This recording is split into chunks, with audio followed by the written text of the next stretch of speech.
We're hearing for the first time tonight from the young woman critically hurt when a sidewalk scaffolding shed collapsed right on top of her.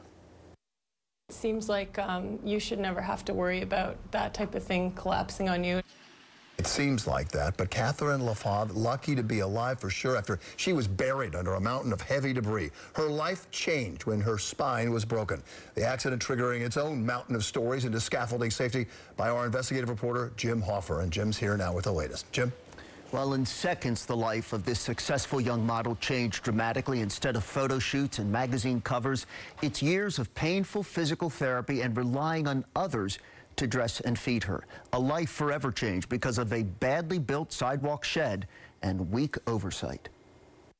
Everybody help! Trapped beneath a pile of steel and wood, critically injured Catherine Lefebvre could have died had it not been for those who quickly rushed to dig her out from under the collapsed sidewalk shed. I just saw sort of wood and metal flying at me, and that's all I remember. Then I woke up in an ambulance. She was 34, just married, and a model for a top agency.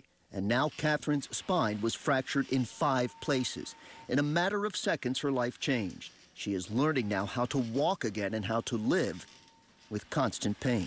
I do have pain, more pain than I've experienced before in my life. I can't really do anything by myself right now. I have to have help, you know, in and out of the house. I can't really stand long enough to make my own food. In her first interview since last November's shed collapse, Catherine is hoping that by providing a glimpse into her life-altering struggle, it will shake a complacent city council and mayor to do something about the growing number of sheds. You should never have to worry about that type of thing collapsing on you. But with more than 7,000 sheds covering 270 miles of busy city sidewalks, New Yorkers increasingly do worry.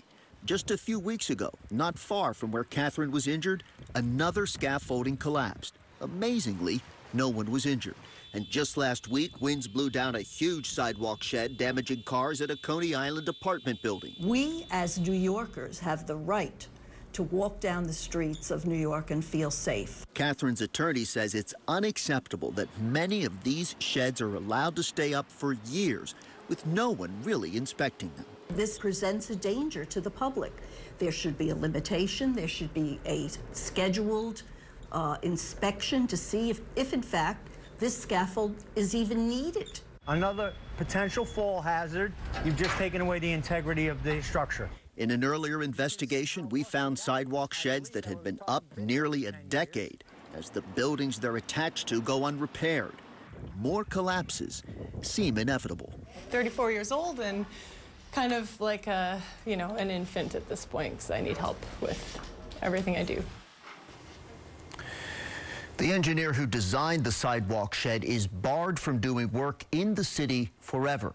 There is a bill before City Council that would put a 6-month limit on sidewalk sheds, and if it passes, no longer will building owners be allowed to take years to make building repairs.